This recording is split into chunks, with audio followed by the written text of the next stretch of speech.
The opinions in this podcast are solely those of the creators and do not reflect the opinions of the filmmakers involved.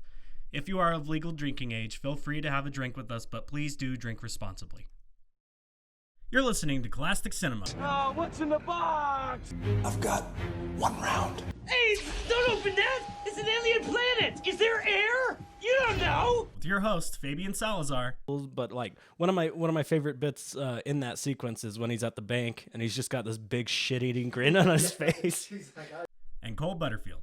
Oh, look at not only is this boy reading, when he's reading a 1,000-page book, that's like multiple zeros. Where we talk about movies most of the time.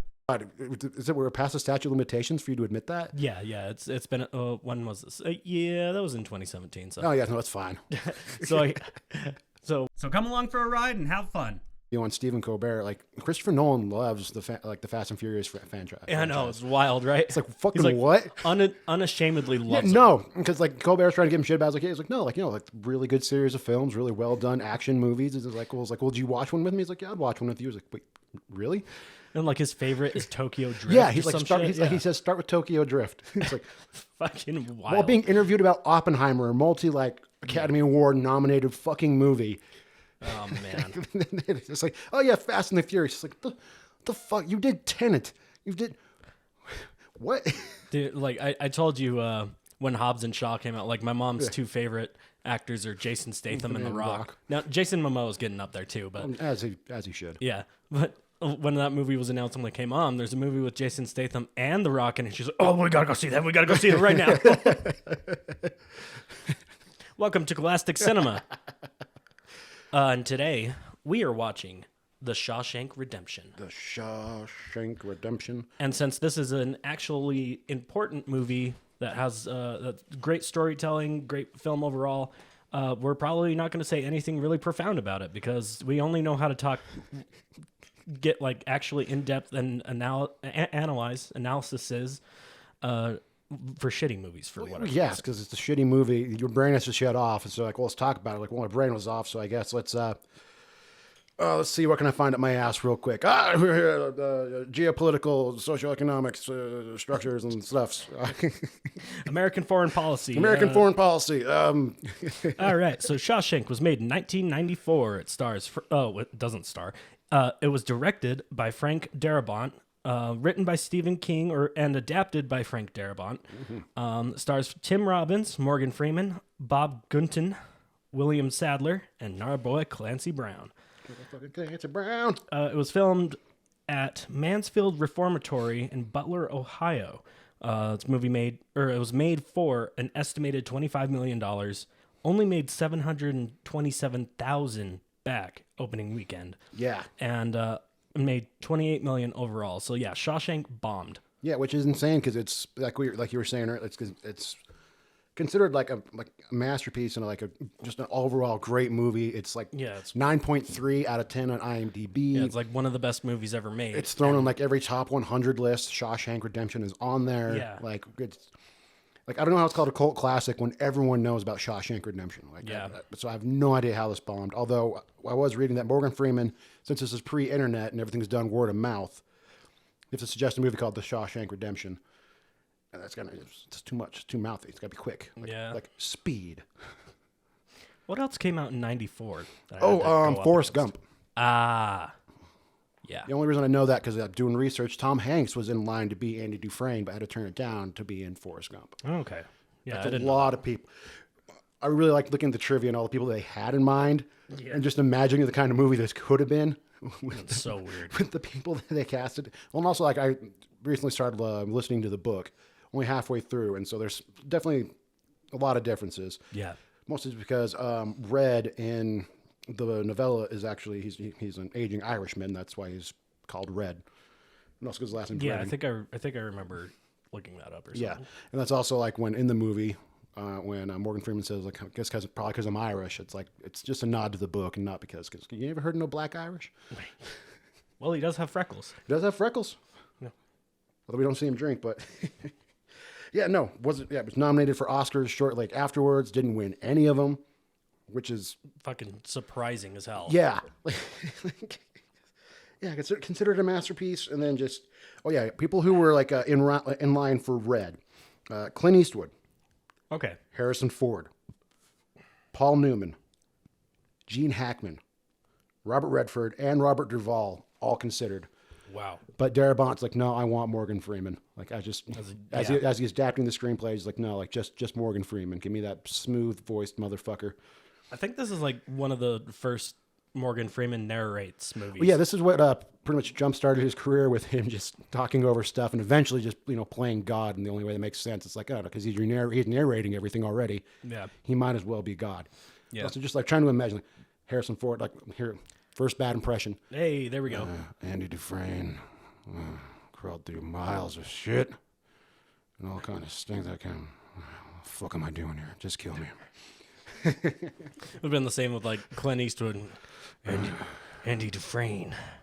He climbed through 200 yards of foulness. I can't imagine what that shit smells like. I'm gonna yell at a chair later. When that was like, wasn't that like 8 years ago or something, where he was like talking to a chair and he's still fucking alive? Isn't Clint Eastwood like in his 90s or something? Yeah, he's like 92 or some shit like that. Like he's way up there. Looks like he's 92. He's looked 92 since I'd say 1994. Yeah. Whereas Willem Shatner's also like 92 and maybe exactly looks the like same. Yeah, maybe 70. Exactly the same he's looked since the early 2000s. Since 94. Yeah. No, and then the other people I saw that were in line for Andy, which is another thing that's, oh my gosh, where? This list alone is fucking, this is the people that could have, well, first of all, Rob Reiner, well, before I get to that, Rob Reiner read the screenplay and offered Darabont $2.5 million so he can make it, and he was going to cast Harrison Ford and Tom Cruise. Oh my God. With Tom Cruise as Andy, and Harrison Ford obviously is Red. And Darabont strongly considered it for a while, but then decided to stick with it. Let's see. Had Tom Cruise done Mission Impossible by this point? I believe so, yes. It's also around the same time as Interview with a Vampire, because Brad Pitt was in considerations, but he was also busy with Interview for a Vampire. Or Interview with a Vampire, not for a Vampire. Yeah. I think this is kind of still before Tom Cruise became super mega action star. Yeah. He was still doing more drama shit. Yeah, like oh, fuck. And speaking of drama shit, I got to throw, I think I just have Kubrick on here. Yeah. He's like most Kubrick films. But Eyes Wide Shut. I really want to watch that. Okay, Eyes Wide Shut. Yeah, with Tom Cruise and Nicole Kidman. Yeah. I feel like I don't remember the past. I think that's when they were married. Yeah, I believe it was. Yes. Yeah. Long time ago. This is like, this is early 90s, like especially for all these actors at the time, like considering it's like this is, I can kind of see some of the casting because it's 94 as opposed to now it's like, fucking really? Yeah. You see that like if they made the MCU in the 90s and like Tom Cruise's Iron Man and it's that same thing. Yeah, it's like that, like fucking really? But also then for Andy, they're thinking of Jeff Bridges. Nice. Get busy living or get busy dying, man. Kevin Costner, who that's before his fall off. I think this is before Waterworld. No, isn't it? that's why he had to turn it down, is because he was busy filming Waterworld at the time that this was going on. So he had to turn down the Shawshank Redemption to do fucking Waterworld. Then Matthew Broderick. Yeah, he was kind of in that mid 90s. I mean, I guess, yeah, but just, I always imagine, like, with the exception of Ferris Bueller's Day Off, I always imagine Matthew Broderick as like more of the sheepish character, like he is in like the producers and stuff like that. Yeah, and Godzilla. And Godzilla. Like Chris Topopoulos. Topopoulos. Yeah. Yeah. Which is like, he's our protagonist, and he's just the most sheepish, skittish motherfucker. Yeah. So, but I mean, I guess no. Then also Nick fucking Cage. They were considering. Yes. God, yes. Yes. Well, you either get busy living or you get busy dying. I hear you're a man who can acquire things. I want Rita Hayworth. Woo! Then also Johnny Depp. Yes, that would have been fine. And someone who he even offered to do this, to scale. Charlie Sheen. In the 90s, early 90s, Charlie Sheen. Yeah. This is like Platoon. He would have done really well. Wall Street, Wall Street, like stuff like that. Like, yeah, he would have done a good job at the time. This is I mean, probably at the height of his debauchery. Yeah. And honestly, yeah, I can't imagine anyone else being cast in this movie. Like Tim Robbins. Yeah. He crushed it. Well, especially with reading the book, he did such a great job of kind of just being this kind of more like withdrawn, held back guy, and just does a really, really good job about it, which is weird that he was not nominated for an Oscar. Yeah. Morgan Freeman was, which makes all the goddamn sense. 'Cause Right. It's Morgan fucking Freeman. Right. But yeah, no. Another thing that, and it's not even really related to the movie itself, but just a fun fact that kind of blew my mind as a tall man. Like Morgan Freeman is 6'2". Clancy Brown is like 6'3", 6'4". Yeah. Tim Robbins is 6'5". Yeah. Tim Robbins is tall as fuck. Bunch of big ass motherfuckers in this thing, dude. It's like, yeah. Because like as a kid growing up, I'm like, I'm way too big to be doing like most of these things. I mean, the curly hair and I'm tall. Like I can't. It's like, oh wait, this amazing fucking movie, like is listed as, like it's Morgan Freeman's favorite movie that he's done. It's Stephen King's favorite adaptation of any of his works. Like Tim Robbins also fucking loves that movie. Like it's so many people's favorite fucking movies, and to find out they're also tall as hell. It's like, Yeah. yes. Gets me right in the feels. But actually not in the feels. Mostly right in the just being super tall and like, yeah, because like Tom Cruise, who's like what, 5 feet tall, I think he's listed as like 5'6", 5'5", something like that. in heels. Yeah. Yeah, actually, oh no, I didn't get too many notes on it, mostly just because I don't know. I really just enjoy the movie, and it's one of those weird movies where I don't know why I watched it so much as a kid, because it just seems weirdly deep for like the fuck is that? We're picking up neighbor dogs in the mics. Yeah. Wow, Yeah, these things, and we're not even like up that high. that's money well spent right there. Yeah. Put that in the review. It will pick up your neighbor's dogs. Yeah. You I know, remember I watched Shawshank on the bus on tour in 2016. Yeah, 2016, because Andrew wanted to watch it. Yeah, so that was really fun. I think that's the first time I saw it from beginning to end. Yeah. I mean, you probably always like caught clips like on television because it was Exactly. constantly being played everywhere. Yeah. Like I think the guy who played the warden, whose name we just read the name, but it's totally space. Bob Gunther. Yeah, Gunther. Gunther. Bob. I've got it We'll fucking call written down. We'll call him Bob Gunton. Gunton. We got Robert Guntown. He's like once it started picking up, like he got like paid more like from the residuals after a while as like a third list character, just from how much it was like streaming and being like played on TV. It became more of a hit because it was a cult classic through VHS sales. Yeah. Which is another reminder how fucking old this movie is. People had to go to a store and find it and then just do the recommendations there and then watch it. And then like, yeah, so I don't think I know anybody that doesn't like this movie. Yeah. At least it didn't come out in the 80s where you had to fucking mortgage your house to get one VHS tape. Yeah. No, it's just a little bit cheaper. All it cost you was a monthly subscription and then massive amounts of late fees that you give it 20 more years. You don't have to worry about that shit anymore. Yeah. Unless you go to one of the last two still around. Which even those might be gone. Yeah. As of this recording. Got to keep them up just as a commodity or Yeah, something. commodity, like almost a gimmick, a novelty. Yeah. So I was like, oh yeah, it's like old Blockbuster. Wow, what an ancient piece of history. Keeping the store open just out of sheer spite. Yeah, it's like, no, fuck you. Fuck your streaming services. Come here. Physical media isn't dead, even though for like a lot of these earlier movies, especially like pre-streaming and all that, that's how a lot of things became cult classics or actually became like more elevated than they initially were when they first came out. It's because of physical media. Yeah. Which I personally I find kind of shitty. That's why it's going away. It's like most 80s horror movies and B movies are all cult classics. So it's like, I don't want to have to go to the drive-in. They're doing like a double feature. They're doing, I don't know what would, like a popular 80s movie. Popular 80s movie. All right, we're showing Ferris Bueller's Day Off. Yeah. And then the B movie is like fucking Blood Harvest or some shit. I don't know. That's a drastic shift in tone. Yeah, exactly.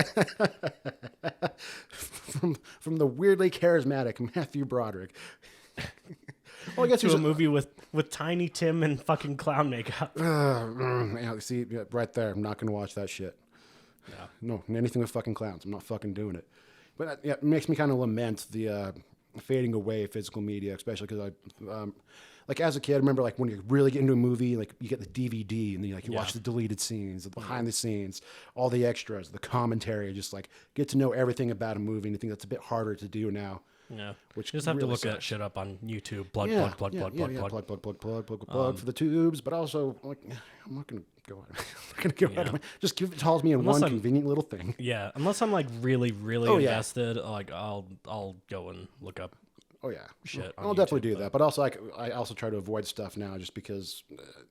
I mean, like especially like trailers and behind like that kind of stuff. I'm like, I don't want to have anything spoiled for me because pretty much nowadays, if a trailer comes out or anything like that, like you know what the movie's about before you even have to fucking go. Oh, dude! Speaking of trailers, did you watch Deadpool and Wolverine? Oh, had a hilarious moment at work with that. Yeah. So, I've got 15 minutes to get the order finished before that fucking cutoff time. All right, so I got 15 minutes. You know, like it was busy the entire time.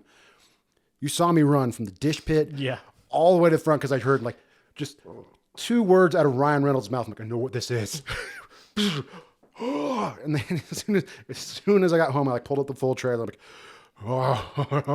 yeah, I watched it like 3 times last night. Yeah, I watched it twice this morning. It looks so much fun. Yeah, well, also, which what I appreciate about it, because Ryan Reynolds is also a movie fan himself, is he's not trying to give too much of it away. Like you can like kind of pick little Easter eggs and stuff out here, but like you don't really know who the villain is, what's really going on, but you just know there's certain things going on. They don't even fully show the Jackman. No, just the back of his head and and the shadow and the silhouette. That's all. I'm happy they brought him back. Oh my god, I'm so fucking happy. I'm also so happy that I'm getting him as Wing Patch from like his alter ego in Madripoor. With shit, how do we get comic books already into this? Well, it's because that makes sense with how it came on. Because he's not teasing it like he's teasing you proper. That's a proper teaser as a teaser trailer. It's a proper way. It's not everything given away. Like with the Spider-Man No Way Home, we're like, show you everything. Show you everything, and then digitally remove the other Spider-Men. Yeah, but you can still tell they're there. Yeah, like you're going to be there. Like it's. Yeah, it wasn't a well kept secret. Like they tried to deny it as much as they could, but like everyone knew. Yeah, you're playing around in the fucking multiverse. You got fucking. You're telling me you can bring back Alfred Molina, Willem Dafoe, Jamie Foxx. I don't think Thomas Hayden Church actually reprised his role as Sandman. He did. Or did he? Yeah. Okay, no. What about, oh, crap. I was going to say Rise Darby. No. I know that's not even close to correct to the guy who plays the lizard. No, I can't remember his name either. Yeah, I'm pretty sure they just got his voice, but also it makes sense. He's just a CGI character. But, like, everyone knew, like, oh, so you're bringing them back, but you're not giving me Andrew Garfield and Tobey Maguire. Really? Yeah, bullshit. Really? Whereas in this one, it's like, oh, yeah, it's like, well, we're bringing back Hugh Jackman. Like, we're not even going to, like, try to tease that it may or not be. It's like, no, Hugh Jackman's making a comeback. There's some studio stills of him in the yellow suit. Oh, my God, I'm so excited. What would you prefer? Yellow spandex? No, eventually. Eventually. At some point in time. That's well, that'll be a fun episode doing the that should be a marathon one. Oh fuck yeah, dude. Are you kidding me? Doing X-Men. Oh my God. Yeah, it's a lot of fun. With the exception of the third in both the little prequels and the actual original ones. Well, First Class was fun. First Class is a lot of fun. And also it's made it so much easier for Rob and I to get drunk and play 7 Degrees to Kevin Bacon. Actually, what made it easier was Kevin Bacon appearing in the Guardians of the Galaxy holiday special. I was like, oh man, now I can do any actor now because everyone wants a bit of that Marvel pie. So I'm like, oh, it's so much fucking easier. There you go. It's like Aubrey Plaza to Kevin Bacon. Well, Kevin Bacon was in the Guardians of the Galaxy Christmas special with Chris Pratt, Parks and Rec. Boom, 2 steps. Next question. Make it harder. Yeah, so that'll be good. So Shawshank. Oh yeah, that's right. We're watching a movie. We're not just talking about comic books. That was loud. Jesus. Okay, so yeah, Shawshank. I just don't know like what really to say about it. Like it's. Well, I'm interested because it's been a while since I've seen it. Same. Mostly watched it when I was younger, teenager. I don't think I've really seen it as an adult. So I'm curious to see how it hits this time because I remember like how it made me feel as a kid. Yeah. Mostly really anxious when it came to the scenes with the sisters in the laundry room. Right. And kind of looking at my mom like, why in the fuck are you allowing me to watch this? I'm sorry, I was a kid at the time. Why in the heck are you allowing me to see this? Yeah. This is really this is an intense drama. Why are you having me watch intense dramas, but I can't watch SpongeBob? I don't understand. Yeah. Yeah, I don't think I ever tried to watch it as a kid. Like I don't think I would have the attention span for it when I was a kid. I didn't really appreciate art movies yet. Yeah, not until I got a little bit older. I think late middle school, early high school is when I started appreciating art movies. I mean, like I appreciate, like I know I liked it, and like I don't know if I wouldn't say appreciate, but I liked it, which is weird for me to consider. Probably because I was a Stephen King fan. Like I've read like, a lot of things I couldn't watch, but I could read whatever the fuck I wanted. There you go. So it's like, well, I can't see that. Well, I guess I'll just read Carrie instead of watch Carrie. Guess I'll just read Catcher in the Rye. This movie is so controversial. It's like, oh man, okay, I guess I'll just read the entire unabridged The Stand. Oh, nice. Yeah, back when Cole was voracious. It's over 1,000 fucking pages. Hell yeah. Read that shit because I was reading that at such a young age, and being from a small town, take a shot for bingo. That is like, oh my God! Not only is this boy reading, but he's reading a 1,000-page book. That's like multiple zeros. Well, it's okay that you haven't taken all your little star reading tests you're supposed to do like every month or some shit like that. I was so bad about that, like, because I didn't really like. I like reading now, because like, you know, I get to pick and choose what I like to read. Like, Yeah. I'm very, you know me. Like, if it's something I have to do, Yeah, required reading is like, you know, you will read Mary Shelley's Frankenstein. It's like, fucking bet. yo, let's find out. But yeah, like it was like all these books are on the star reading list, so you can choose one of those. Like, I don't want to read that. I want to read the novelization of Halo or some shit. I want to read Gears of War, The Slab, or fucking Dead Space. Something that actually will keep me invested and I enjoy reading. Yeah. I've read through Dead Space Martyr like 5 times. No, see, what I liked about that is Harry Potter was always on the list, and every summer I'd read every single book like at least once. Yeah. So it's like, oh crap, I gotta take one of those tests. Oh, this is easy. Boom, boom, boom, boom, boom. Okay, done. Now going back to reading my documentary book about a guy climbing Everest and nearly dying. Yeah. I'm 12 years old. Dude, like, there was one, like, I finally, like, I kind of got forced into actually doing one because I didn't do, like, any of them. So I was going to fail if I didn't. Yeah. I was like, all right, fine. I'll read Aragon. Like, that's on the list. I got, like, a chapter in, and I'm like, fuck this. I'm just watching the movie. No, just read the book. Don't watch the movie. Oh, I watched the movie just so I could just so I could get like the Cliff Notes. Like, it's bad. Oh, it's such a bad movie, which sucks. It's got my boy Jeremy Irons. Yeah, but it has enough of the book in it to where I could answer the questions and pass. What I loved about that movie is I went with 2 of my friends who loved the books, and then just hearing them go off and be so angry about what it all missed, and I'm just like sitting in the back. I'm just driving at the time, like fucking nerds. Yeah. No, I had Of course, it's not. You can't include everything in the book. This is a 90-minute movie made of like a 300-something odd page fucking book, a young adult novel, nonetheless. Like, Yeah. no. No, I had a couple buddies that were super invested in there, talk about Brissinger and Eldest, and I'd be like, guys, I can't contribute to this conversation. This is dumb. Yeah, I'm needing you guys to stop something a little less nerdy, a little less stupid. So Dead Space, video games, books, video games. Come on, video games it's interactive storytelling. Eventually, it got to the point where it started being interactive storytelling. There was a while where It was just a game. it's just a game. Like, if we're being honest. Yeah, but dude, like, yeah, that's part of why I still love video games so much. Is it's interactive storytelling. It's fun. It's Yeah. like I was telling Jazz that I 100%ed Dead Space because the Dead Space remake. Because I was like, I got a tattoo. I better fucking do it. Yeah. Fucking come correct. Also, I gotta get that the graphic novels and that other book I want to read through. I just love the Dead Space universe. It's fucking insane. About a man being trapped alone, almost like a prisoner. Shawshank brought it back. Yeah. Yeah. Smooth, seamless. No, It's Die Hard in space. It's Die Hard in space. with monsters. Yippee-ki-yay, extraterrestrials. All right, so we got 7 minutes. Oh, so, like total or 7 minutes to go? To go. I know Like- it feels I like was like, we've have we done only been some- talking for 7 minutes? like, oh my god. We've barely even touched the fucking movie. Yeah. Which, I mean, yeah, it's also another book that is set in Maine, but they Yeah, filmed in 90% of Stephen all King of his shit is in is Maine. fucking Maine. I think that guy might be from and or like Maine. Oh, speaking of yeah. Speaking of Stephen King, Sam wants to be a guest star on the Mist episode. Oh, The Mist, which... Did Darabont do The Mist? No, he did The Green Mile and...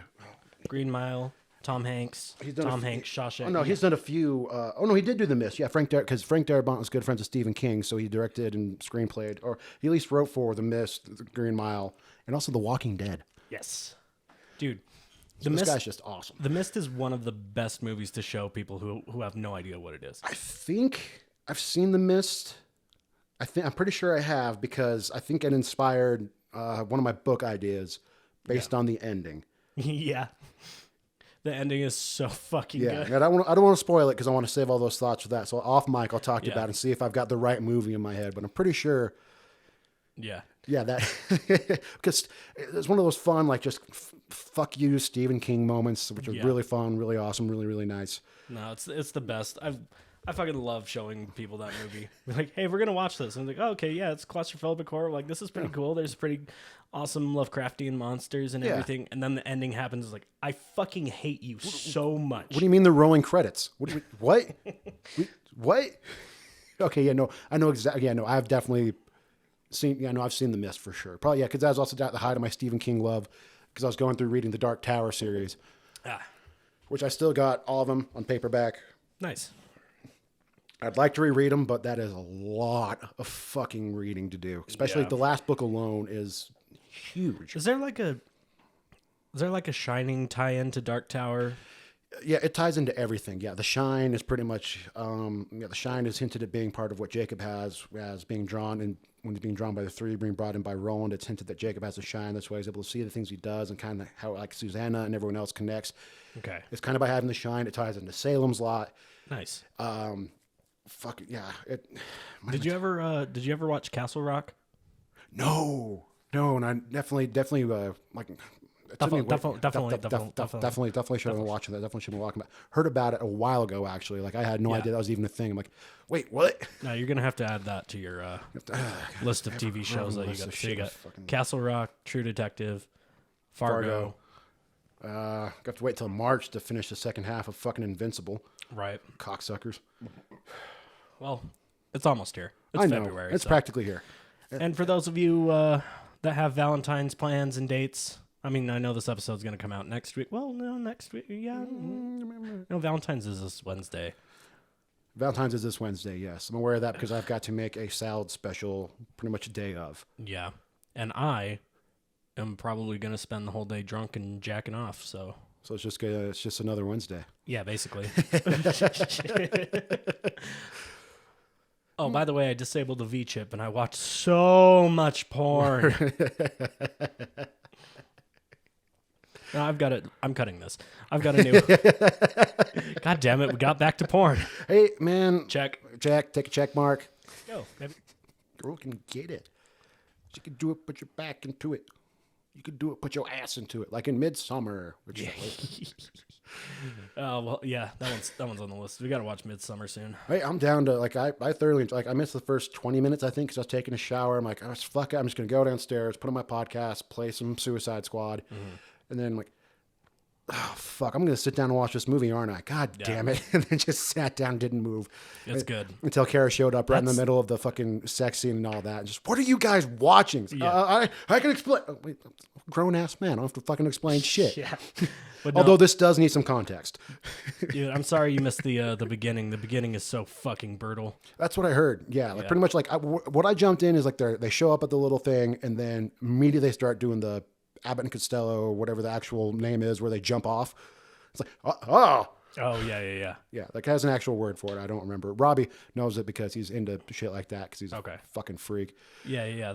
Wow, that's pretty far into the movie, actually. Yeah. Yeah. So I missed a fair amount, but still was able to catch up and still thoroughly enjoyed it. I'm like, oh, wow, Yeah. this is... Midsummer's really good. Yeah, beautifully like well done artsy project. Like Well, hell yeah. Speaking of, I mean, not speaking of, well, yeah, speaking of Midsummer, we are watching another Ari Aster film this season. We're going to be watching Hereditary. Yes. Not next. Our next episode is going to be Leaving Las Vegas with our boy, Nick Cage. Nicolas fucking Cage, this movie would have been weird with him in it. Yeah. And then we're watching Hereditary. And then Hereditary.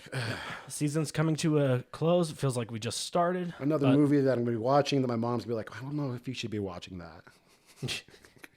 But yeah, it's no, the season went by fast. I think it's because we actually were pretty stuck to a schedule. Yeah, like pretty fucking consistent, except for the few times where we couldn't be because it's like, sorry, man. Like, it's like, fuck it, I can't wake up in the morning. I've got I got to come into work right now. I Yeah.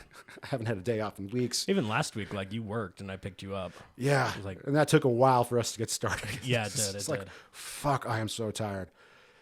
Especially for a fun movie. Especially for like, this is a fun movie. Whereas today I'm like, man, I slept great, feeling awesome. Let's watch Shawshank Redemption. Yeah. 2 hours and 22 minutes of just beautiful. Well, like I remember the score is also really well done. Some fantastic camera work, the subtleties behind everything. Morgan Freeman's like just awesome soft acting. Clancy Brown being a classic.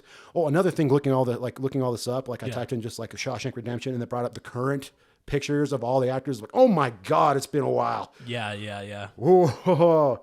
Oh man, I'm gonna have to feel old when Fabian brings up his age at some point because this movie came out before he was fucking born, and now I got to see these motherfuckers' faces. Only 2 years.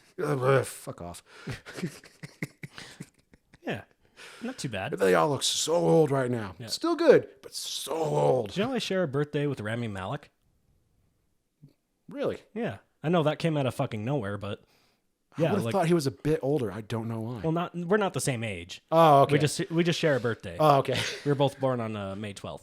It's like, oh, he's that young. Fuck. No. No, I think he's in his 30s or something. Okay, they said that makes more sense. Yeah. Okay, about the thing, I was like, Jesus, this motherfucker's under fucking 30. What the fuck? Played Freddie Mercury in one of the least gay movies I've ever seen. Yeah. Well, I think Tom Holland, Anya Taylor-Joy, I think Zendaya. I'm not sure, but we're all I'm pretty sure Zendaya is. we're all like in the same birth year, like couple months apart. Yeah, no, Zendaya was definitely in that diagram because I remember my girlfriend at the time took me to go see Greatest Showman, and she's talking about the little controversy behind the two different like generations of Disney stars with Zac Efron and Zendaya. Yeah. And I felt so fucking old. I'm like, oh yeah, Zac Efron, I watched him. She's like, yeah, I watched a lot of Zendaya. I'm like, oh my God. Yeah. I'm an old man. Yeah, I think I'm like, we've had this conversation. I think I'm like older than Tom Holland by like exactly a month or something, or like a month, like less than like just some change.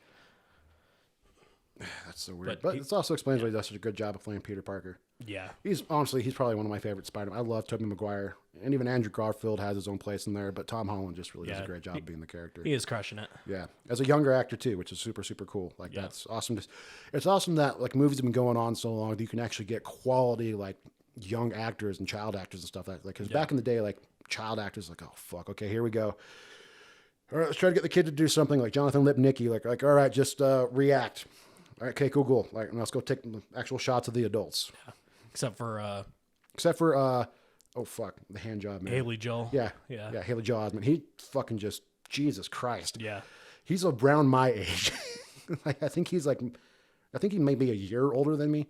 And he's like, yeah, doing the fucking Sixth Sense and just fucking blowing it out of the goddamn water and then following it up with like AI and Pay It Forward with Helen Hunt and bringing it back, he was in Forrest Gump. When he was in Forrest Gump. Tom Yeah, Hanks he was a turned child. down. Yeah, turned down the Shawshank Redemption. To be in Forrest Gump. I'm not a wise man, but I know I don't want to be in Shawshank no more. So I killed my tuba teacher. Oh my God! Is it we're past the statute of limitations for you to admit that? Yeah. It's been when was this? Yeah, that was in 2017. So oh yeah, no, it's fine.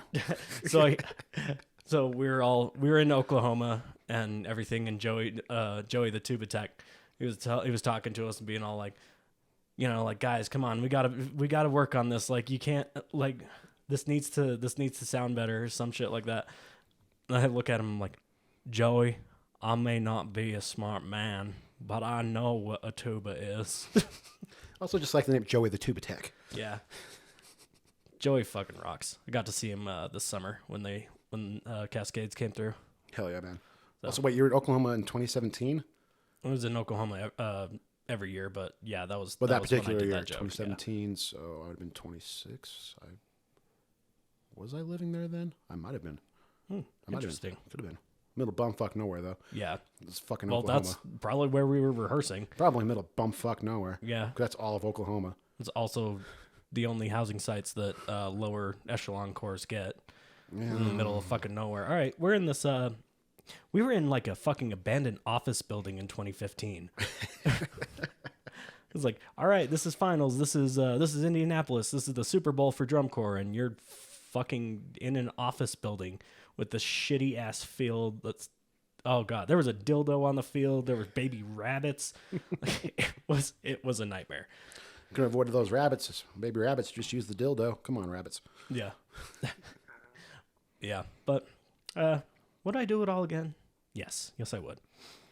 I actually got to travel the country and perform and be an attention whore that I am. So Did you ever go to Ohio? yes. And take the Shawshank tour? No, we didn't do Because the movie Shawshank like tour. increased tourism for that area. Hell Like, yeah. Like people still go there because of this fucking movie. We did go to Ohio and we got to go to Cedar Point on a free day. We got to go to the biggest amusement park in the world, and it was fucking awesome. There's nothing wrong with Ohio, except the snow and the rain. I really like Drew Carey, and I'd love to see the Rock and Roll Hall of Fame. All right, cool. We're gonna and on that. Not on that Bowling for Soup note. Let's shut it down right now. All right, yeah, we're gonna wrap this up pretty quick. You know, mostly I really just want to watch the fucking movie. Like it's been too long. Yeah, Movie that I loved as a kid. yeah. Like right up there with like Who Framed Roger Rabbit and The Incredibles and shit like that, but also Shawshank. Shawshank, motherfucking Shawshank. Every time it rains, I do the fucking pose. Like every damn time. Oh, Ray, pray for rain. Pray for Speaking rain. of pray for rain, this podcast is brought to you by Hopkins Brewing Company in Sugar House, Utah. Low key Brickline Brew Pub, blah blah blah. That whole shit that I did when it was pre-recorded. The spiel. The spiel, yeah. Let's see. What did I drink today? I had a aromatherapy. It's a blonde, right? Oh yes, it's a double dry hop blonde. Yeah, it was a very, very nice light beer. Yeah, a little dry in the back, unlike most blondes, which are a bit more sweeter. Yeah, it was It's like really not nice. not really hoppy at all. It went well with the pumpkin curry soup that I had today, which was awesome and made by one of the sexiest motherfuckers I've ever met. You damn right. Oh, I'm pretty sure that guy Smooch is good. Yeah. Otherwise, how can you make that curry so spicy? And I'm gonna save up a little bit of money to get a new red Hopkins flannel because mine is ripping. I don't know what I snagged. I don't know what I snagged. And that's also several years old. Like I'm starting to notice the fraying in my initial flannel purchases. Yeah. Versus like my gray one and my red one are just like they're falling apart. Yeah. Well, we got our red ones at the same time. We got the red ones at the same time. So I'm gonna get a new red one that I can have and wear around and be warm and everything. And then my current one, I'm gonna cut the sleeves off so I can make it my Cactus Jack. Hell yes. flannel. Cactus Jack, sponsored by Hopkins Brewing Company. You're goddamn right. All right, we're gonna go watch Shawshank and we'll let you know what we think. Yes! Rehabilitated. It's just a bullshit word. So you go on and stamp your form, Sonny, and stop wasting my time. Because to tell you the truth, I don't give a shit.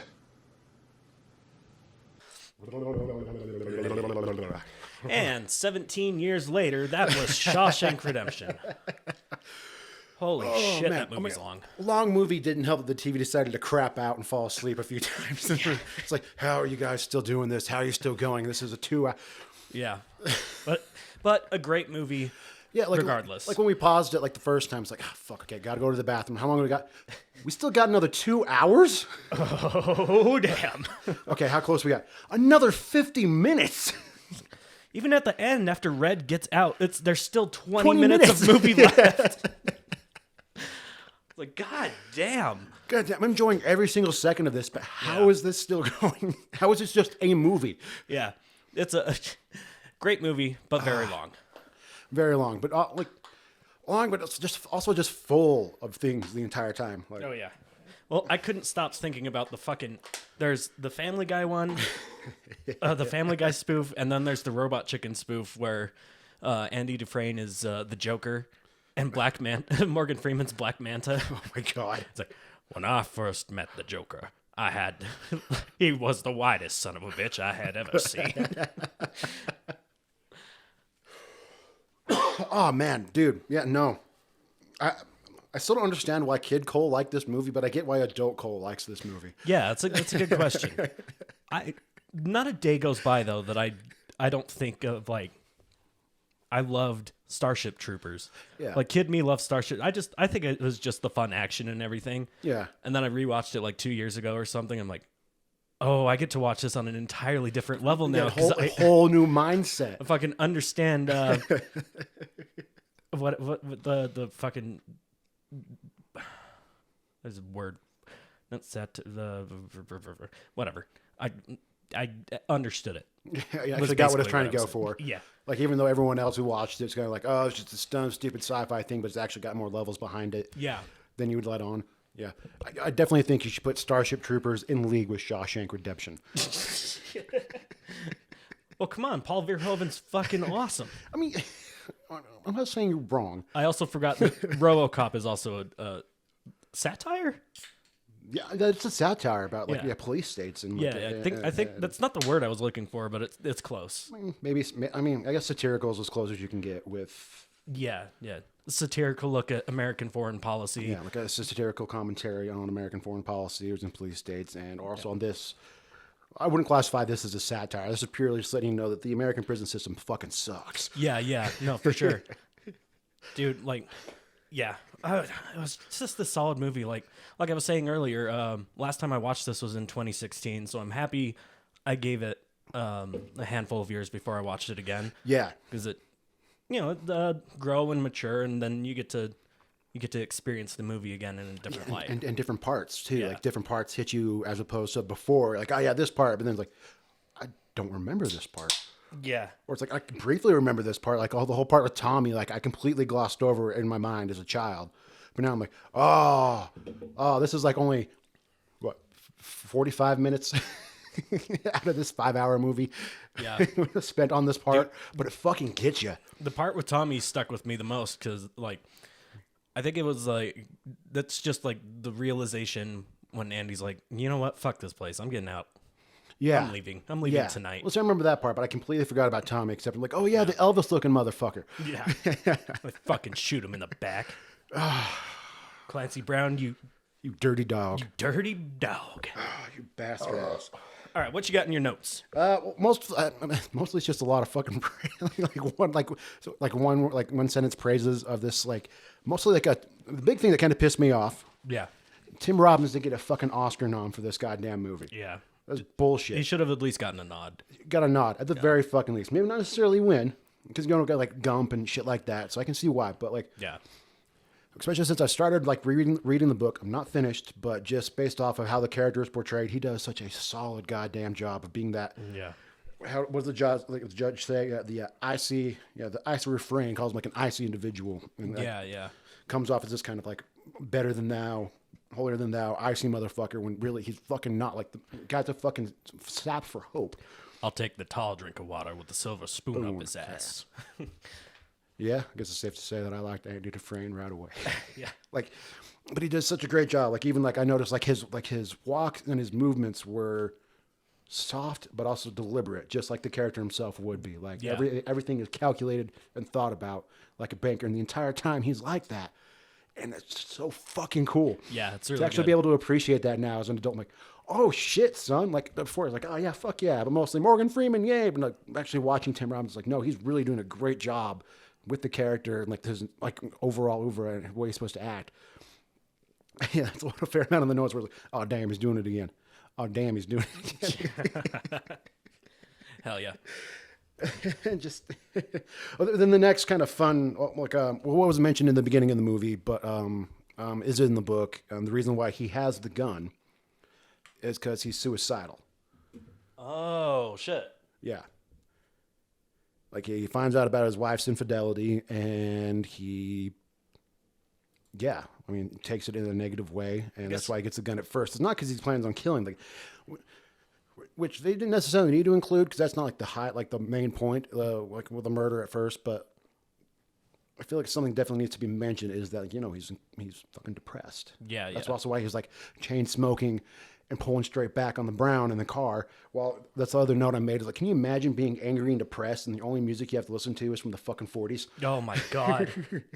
Man. My wife's cheating on me with a golf pro. Well, I guess. And I'm just like, I don't want to set the world on fire. I'm so fucking sad and angry. That one kind of works. I mean, I guess there would be a little bit of blues, but it would be all like scratchy old records. I doubt you would hear it on the radio. Yeah, not gonna be on the radio, especially like in the late 1940s, early 50s. Right. So you're like, cause now we're lucky. Like we're sad or angry. It's like fucking put on some metal right now. We're like, throw on some DMX. I'm fucking angry. Let's fucking go. All right. I'm depressed. I'm sad. Let's turn on the radio. My wife's cheating on me. I think that might be an intro bit. It was the first thing. I was like, oh man, no wonder they didn't believe in mental health and depression. That's all you have to listen to. Yeah. The only other thing you could do is like poetry, and that's like you can't cue that up on the radio. No. All right, cool. Yeah, that's just the first thought. I'm like, man, I'm so lucky. I'm angry and depressed all the time, and I have music to actually like score it properly. Yeah, for real. Just trying. I mean, although I do get like drunk and depressed, and I put on like some Sinatra, like Wee Small Hours, and like I'll do stuff like that. Like that works. But like now, when I've also got the anger of like my wife cheating on me with a golf pro. Right. Like I am so angry. I feel like some sort of punk.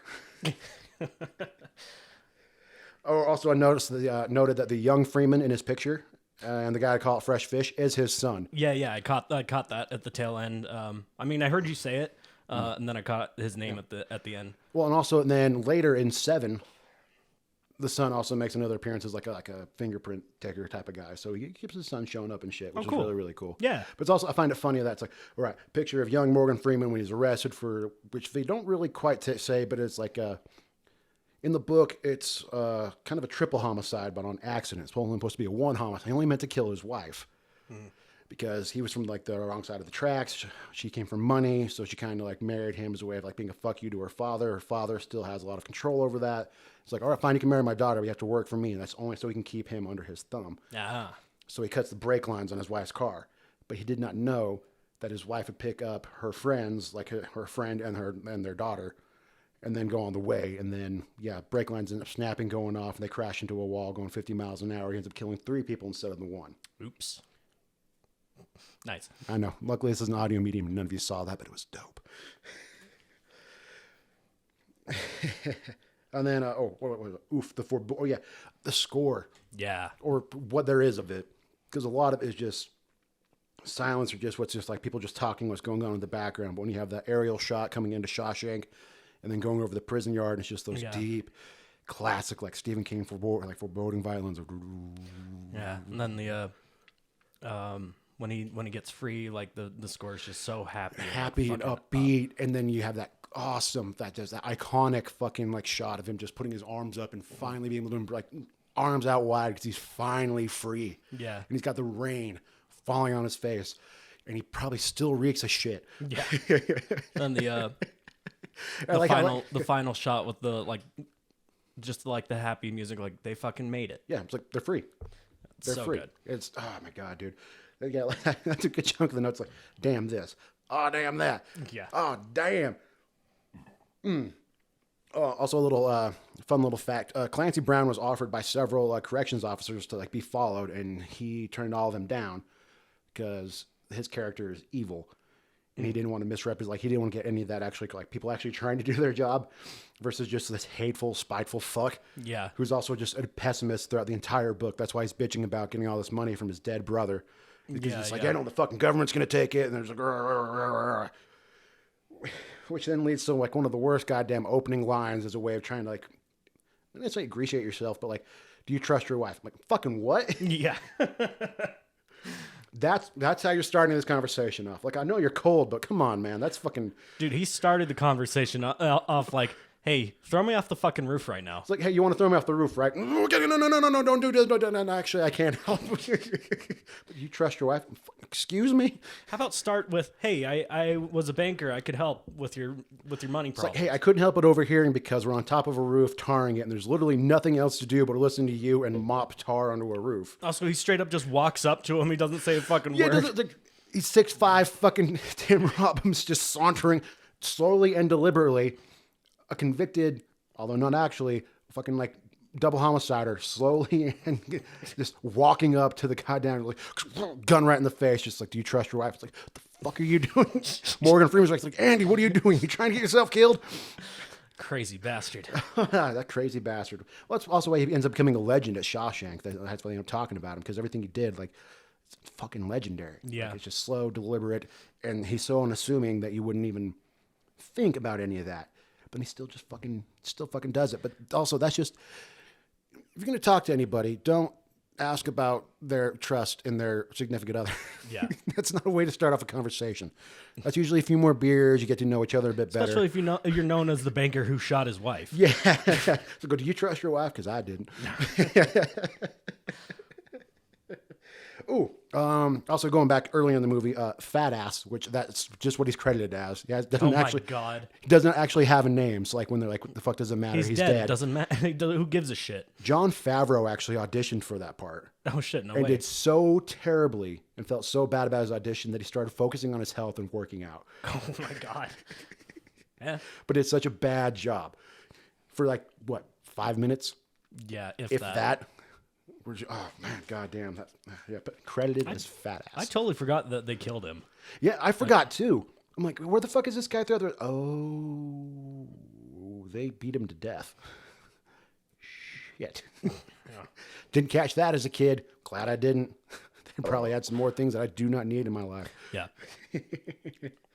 Oh, also, I just like the quote and the line by the warden when they starts off. It's like, put your trust in the Lord, but your ass is mine. It's like, just right away you know exactly what this motherfucker is about. Yeah. He's got that whole faux, holier than thou religious thing going for him, that he can be a complete and total cock because he can quote passages from the Bible. He's totally fine. He's good to go, and your ass is mine. Like, That fake nice. yeah, that fake bullshit veneer of just of like not necessarily Catholicism, but just like a religious veneer of like, yeah, no, I'm a really nice person until you actually get to fucking talk to him. No, I'm like, oh no, you're a piece of shit. Yeah. You just think you're okay because of this. Yeah. He's like, well, no, I follow everything else this way, so it's totally fine that I, do fraudulent and embezzlement and shit when it comes to the Shawshank prison and all the extra stuff. Let my guards beat prisoners to death. Yeah, it's like, that's totally fine though, because I go to church every Sunday and I can quote the Bible. I know it verbatim. Ain't word for nothing word. bad about that. Nothing bad about that.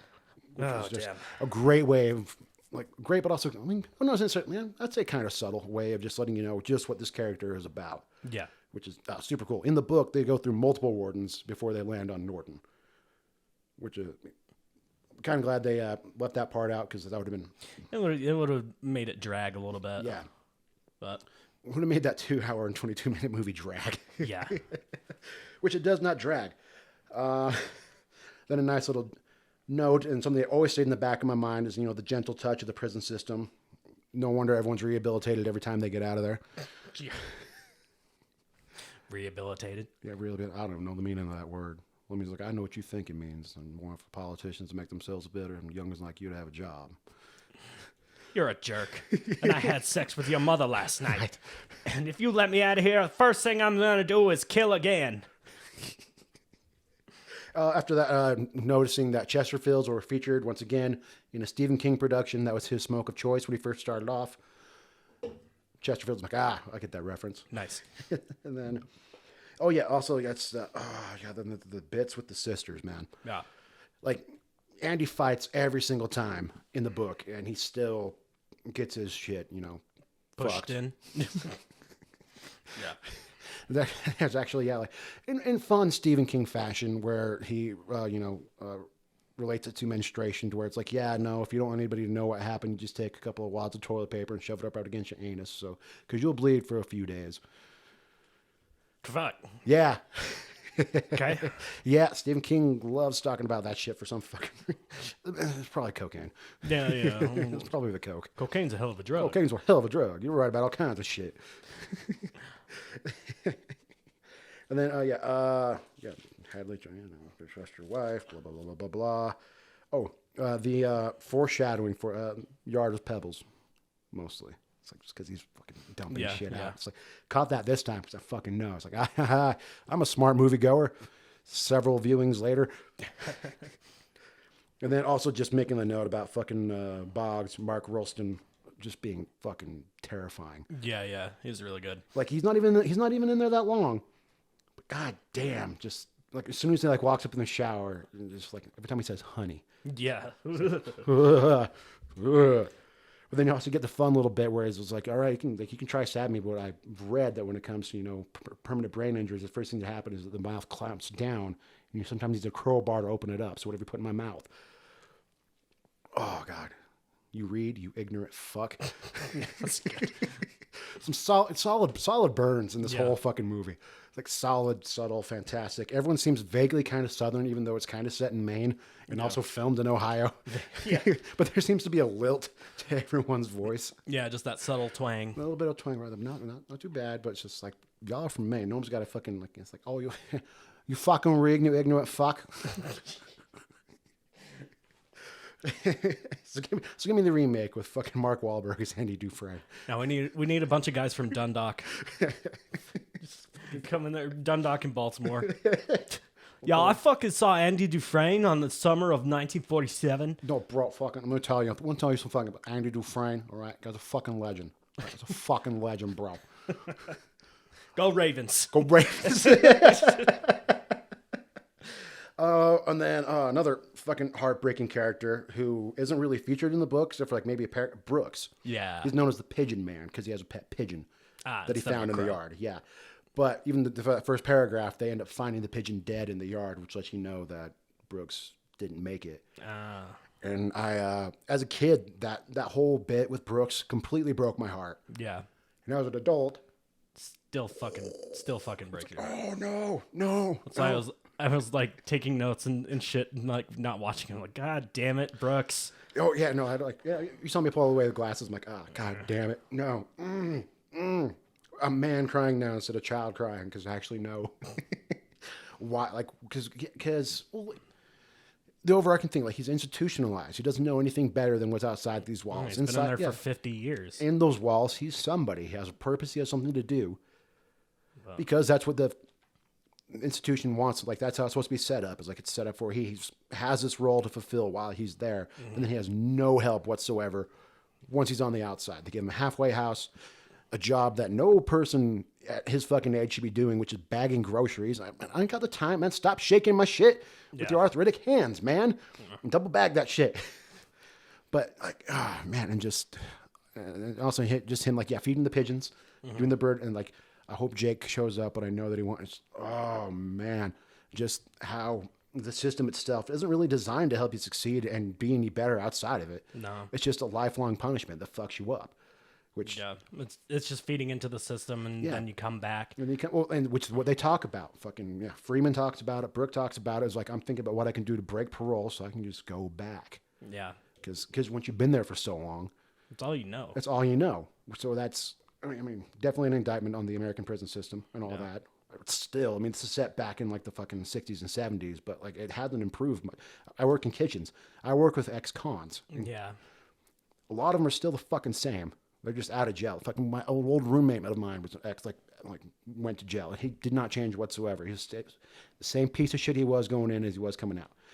Which I'm not saying that everyone goes to jail or prison is a piece of shit. Just this one person in particular is like a complete piece of shit, and I wish nothing but the worst for him. Nice. Except for maybe not more prison, because that's just going to end up making him worse. Because it's not really designed. Which is what was awesome about what Andy was doing, was actively trying to help people on the inside because he never gave up hope. Yeah. Which is the overarching theme for the most part. Is just like hope, hoping a good thing, hope prevailing. It's the very last word of the whole fucking movie. Yeah. Which is just, man, amazing. So goddamn good. Just. I have more notes on how subtle and awesome the score is. Nice. Like, and just very simple. It's like simple. Like, it's not like a big orchestral, like John Williams, fucking like Alan Silvestri type shit, where it's like all Only when it needs to be. Like when he escapes. Yeah. Then it gets like big. Yeah, because as it should, because now Yeah. because everything's confined because it's prison, and now he's finally out in the open, so we can kind of get bigger. But then kind of the end scene is just nice and soft. It's still kind of big and like letting everyone know that's free, but it's not like this big, like multi-piece fucking band thing going on. Yeah. It's just big enough to let you know that these men are free, finally. Which is just yes. But yeah, I think nope, I had it and I lost it. That's Fabian starts something but cannot finish it. That's a shot. That's a shot. Damn it. The opera that Andy plays, I can't quite remember the name. It's like the Tella Figaro or something like that. It's an Italian opera involving two women trying to catch one of the women's husbands in infidelity because yeah, much like with Andy. Yeah, pretty much like they're trying to like get him caught and get him figured out because he's a fucking cheater. That's what I was gonna bring up. That part comes up so much faster because I thought like for some reason I thought he was in that office more than he was before that part happens. Like, yeah, no, it's still for pretty some early in reason, him being in charge of the library where he ends up, playing it over the loudspeaker for everyone to hear. I want to say like they gave him like he was doing so much stuff already, and so they gave him free reign. But no, it was pretty early on. Yeah, like he had just barely got the $200 from the state. It was like just then. Yeah, it's like, hey man, okay, cool. Like, please stop writing to us. Here's $200. Here's some shit. Please just fucking leave us alone, man. It's like, well, it looks like I'm writing to them twice a week now. Gave him $500 annually just to shut him up. Then another thing that I really liked was the lighting in the cells when it comes to like lights out, closing the cell doors. Yeah. How like Andy for the most part is well lit because he's got hope, and fucking Red starts off not completely lit, but as it progresses, he gets more lit by the like outside cell lighting, and then in that final moment where like Andy's just at his lowest, right as he breaks the rope out, he's got barely a sliver across his face, and everything's hanging around the corner. So it's like almost like the man has lost hope until he realizes no, he hasn't. He's just like, no, fuck this shit. Yeah. Very impressive use of lighting. Oh yeah, no, thoroughly enjoyed it. Did not recognize nor appreciate that as a kid. Felt it because that's what it's supposed to do. Like, it's supposed to make you feel like even as a kid, like even as a dumbass kid, you can feel it. But you're like, I've got no idea what the fuck lighting is. Yeah. But just, mostly just notes about praising the goddamn movie. That's the problem with fucking solid goddamn films. We can get into fucking things when it comes to bullshit movies. Yeah. But this is, between the score, the cinematography, like with the poster reveal, another iconic shot of just, and they just peer in and just all and like the super fast violin score, like that's really good too. Also, which they also kind of foreshadow with all the safe openings and closings. It's him like opening it and closing it with Andy right there, and then he finally opens something and Andy's no longer there. Which is fucking shit. It's just so goddamn cool, and just so fucking well done. Like, how did this not win any goddamn Oscars? Yeah, like that does elude me. The poster reveal. Yeah, I'm reaching the end of my notes. Okay. Comic book connection.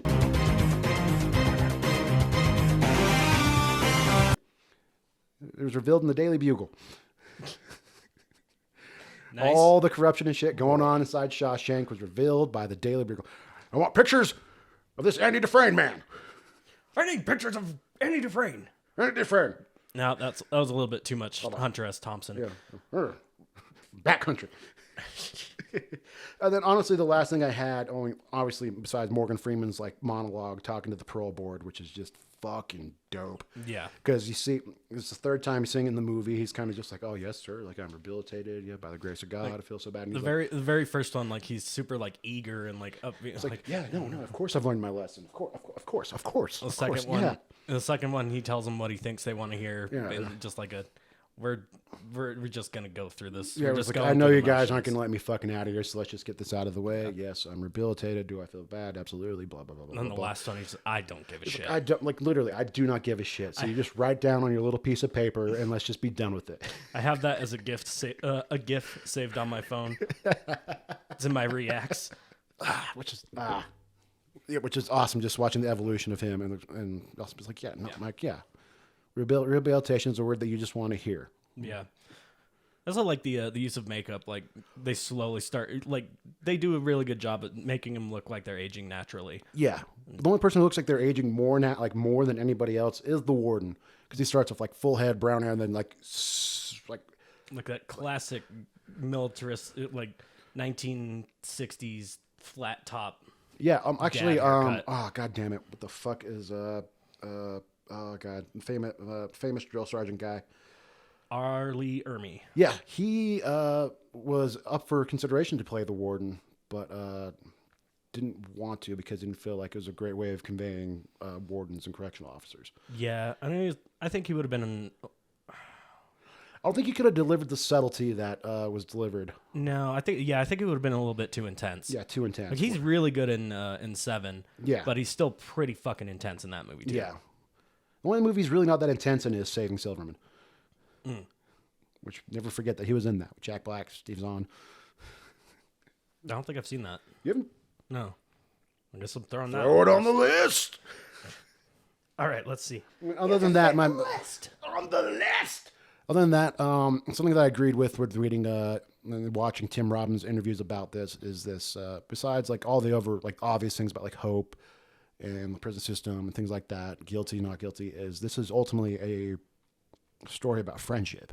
Yeah, Like a long building, like solid fucking friend. Like this is a Friends movie at the end of the day. Like it's just two men not looking to fuck each other, just looking to be goddamn friends. maybe start a podcast. Maybe start a podcast. You know, they've been through some shit. They've done some brunches. So I got James Whitmore, just as Brooks. Just a shout out to Brooks. He's amazing. God damn. Amazing side story. Just terribly sad. I love how they like added more from the book than that. Like how they really just made him an actual like. Oh. Yeah. They made him a character. Yeah, they got me to cry. Yeah. And then I have wall clay. It was like like you could Fuck is this wall made out of? you could punch through that shit. Everybody should be gone You don't already. need a hammer. You just need to have some like just not care about ripping off some nails after a Yeah, while. you scratch your way out.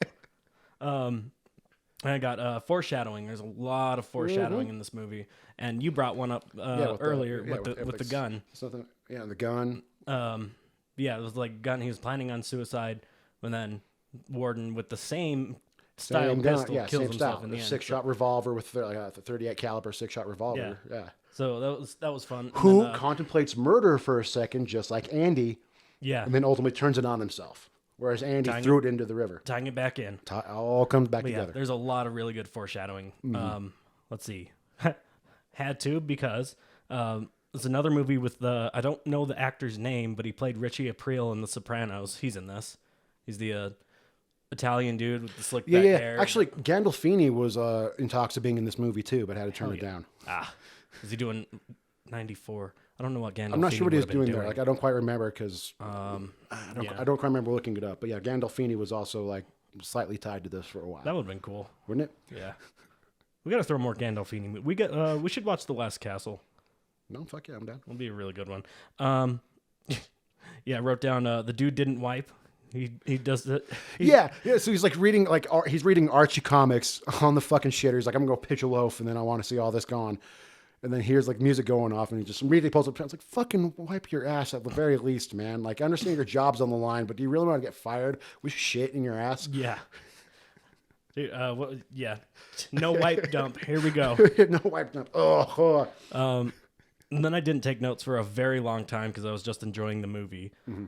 Up until the point where my next note is the reveal. Like when the warden pulls the poster off. That fucking post. That fucking reveal. Just that entire sequence. The reveal, Andy's escape, and then like everything that led up to it, all his subtle like hiding that, shits. Oh, yeah, like that. what 20, 25 minutes of just what's going on from the reveal to what happened to how he ended up completely fucking over everyone else that fucked him up. That whole stretch is just iconic and stands out so goddamn well. Like I remember going to the movie theaters as a kid, and they'd have, because movies and cinema like to really blow their own horn. They had like big old like, oh, the movie, like movie trailers before the movie trailer, and like one of like they pull like iconic scenes. One of them is always like the poster pole, ripping the poster off, and then the arms out in the rain. Yeah, which I always remember as a kid because it's like, oh god damn, gosh dang, I'm a child. And like Andy dumping the pebbles, but like one of my favorite bits in that sequence is when he's at the bank and he's just got this big shit-eating grin on his face. He's like, I have done everything right, and luckily this is the 60s or maybe the 70s. I don't think it's the 70s. Nothing happened then, so luckily it's not like you couldn't really have a Shawshank moment like today. No, There's fucking cameras everywhere. Couldn't really happen. So he's like, oh man, he's like, I fucking got his he's ass. like, I am almost out of here. Like all I got to do is just hit another dozen banks in the same area, withdraw. God, what $375,000 worth of fraudulent funds that the warden had done in 1966. In 1966 money. That's right, 66. It didn't happen in the 70s Right. because that is not a period of time. That's just weirdly wiped out of human history for some fucking reason. Yeah, because nothing happened. Nothing happened in the 70s. And then my last note is just the reunion that got me the closest to shedding a tear. Like the reunion at the end when they're just so fucking happy to see each other. And there's like not even any talking. It's just him walking. He lets his fucking hat fly. Which first of all, dude, that's a dope hat. Go back to that hat. But first, you better fucking hug that motherfucker, he's just man. so goddamn excited. He's like, fuck my hat. Like, fuck this hat, man. I'm like walking with my fucking pants rolled up. I'm like with the pant sleeves, pant legs, not sleeves. All right, I don't know words. Have them rolled up and rolled up, walking barefoot in the sand, just. And then I look up, and my friend looks up, and they're like, "We're here." So it's like, we fucking made we it. fucking did it. I got out legitimately. You did not. There was no way Andy was getting out legitimately. Oh yeah, no. Especially, oh god, I completely forgot about the whole part where Tommy like says like, no, actually, yeah, because going through because I had forgotten what happened with the murder of the wife and the lover. Mm-hmm. I'm reading the book. I'm not all the way through it yet, so I'm like got my own ideas formulating. So I completely forgot. It's like, oh wait, yeah. It's all bullshit. It's all circumstance. It's just some jackass. He just happened to be in the wrong place at the wrong time. Yeah. And that's the whole reason he ends up going to fucking jail. He's an innocent man just being fucked over by the system for, 30 years? Just about, yeah. 30 years of being fucked over by the system for a crime he did not commit. Spends 2 months in solitary because he wants to fucking get out. He's like, yeah, no, like I have a way of getting out of here. And the warden's just like, yeah, no. Yeah, fuck yeah, but like, fuck no, buddy. You're laundering my money. You're laundering my money, and I'm going to have this child killed. Well, not child. I mean, he's like probably like, what, 19, 20, 21? Yeah, it's like mid-20s-ish. Mid-20s-ish. So it was like pulls him out into the fucking like front of the yard, talked to him, was like, will you testify? He's like, absolutely. He's like, that's what I thought. And then drops a cigarette, grinds it out, and Clancy Brown just poof, poof, poof, poof, 4 shots to the back. Fucking. Didn't even have the decency to shoot him in the face. Nope. Couldn't look him in the eye. Couldn't look him in the eye. Just shot him in the back. Well, it's because ultimately, at the end of the day, fucking Hadley's a coward. That's why he. Yeah. Well, that's also another fucking problem when you have certain jailers who be in that situation for so long that it's kind of like it's a power trip. It's a rush. Like these aren't people. These are convicts. They're not human beings like you and me. They don't get to go home at the end of the day and kiss their wives and hug their children. These are animals. These are lesser beings. What was that study? Oh, no, I know which one you're talking about. Yeah, the one where they had students be inmates and some be officers and stuff, and they just stuff. Yeah, it was a total power trip, and they ended up like fucking abusing them and shit. Yeah, it goes to their fucking heads. Yeah, it really, because you're also human and an animal at the end of the day. But now you're getting dominion over this. Like, if you remember what it is, leave it in the comments. Fucking what? Maybe I'll remember before the episode's over. But if I don't, just put that in like our own little comment. Like, by the way, I remembered it was this study. Yeah. It was yeah. I know there's that one and then the other one. And the other one who comes to like it was like segregation and stuff like that, right? Like no. They've done studies with like children and students when it comes with like classism, racism. Yep. And it just proves every single fucking time that we as a species fucking suck. Yeah. And there's the other one, like authority where they were pretend shocking a dude and kept turning it up. I can't remember what that one Oh was. yeah, either. they kept turning it up every time because he does a certain thing, and some people are just like, and other people are like, no, like I'm not fucking doing that. Yeah, like, and then you got the authority figure like yelling at you, like you have to do it. And you have to do it. You have to. And then some people they break down to the authority, and so they fucking do it. Yeah. Even though they know they don't want to, makes them sick to do it. They still do it because the authority figure is telling them to do it. Yeah. So those are fun. Those are those more fun elements for us to get to think about with this fun fucking movie. Also, like how like, oh man, this movie's charming, and then the fucking the fucking film projection booth beat up scene happens. Like, oh, I forgot this is a charming movie. Oh shit! Here are the sisters. Fuck. Yeah. That was just perfect timing. Perfect timing. Could not have asked for a better. Oh, I forgot how charming this movie. Right, dude? Just like look how good these guys get. I'm like, Oh, shit. And on that note, all right. If you haven't seen Shawshank, please go watch Shawshank. It's very, very fun. Oh goddamn! Are we done already? Yeah, we're 38 minutes in. Holy fuck! Yeah. After watching a 2-hour movie, this is a fucking breeze. But even then, like with the intro, and like this is such just a fun goddamn movie to talk about. We've really been talking that long. Yeah. Holy fuck! Yeah, this one flew by. God damn. But yeah, if you haven't seen Shawshank, go check out Shawshank. It's a really, really good movie. Deserved some awards, didn't deserve to bomb, and Out of this 40 minutes, how much is me just talking? it's most of it. Ah, Your notes took up like 30 minutes, I'm not going to lie. my apologies. I'm sorry No, about that. it's good. I'm sorry. You don't have to be, that's the point of the pod. Well, no, I just feel like you should have let you get a word in edgewise, and I'm just fucking just word vomiting. No, it's one of your favorite movies. You deserve to, I fucking you love deserve this to be talking about goddamn it. movie, man. So- This movie's exciting. Yeah. So Yeah, please, if please you- watch this movie, guys. If you've It's- seen it, let us know what you think and what your favorite scenes were. And if you haven't, go watch it and then let us know what you think. But also prepare yourself, because first of all, 2 hours and 22 minutes. Yeah. It's if you need to finish it in multiple sittings, we welcome that. But yeah, turn your brain, like get in that mode where you want to sit down and just like have an event, watch a movie. It's very, very good. So much happens, and it's just so well done, so well shot, and Yeah. I'm realizing now that I'm self-conscious about how much I've been talking about this fucking movie. All right. Thank you. This has been Classic Cinema, and we'll see you next time.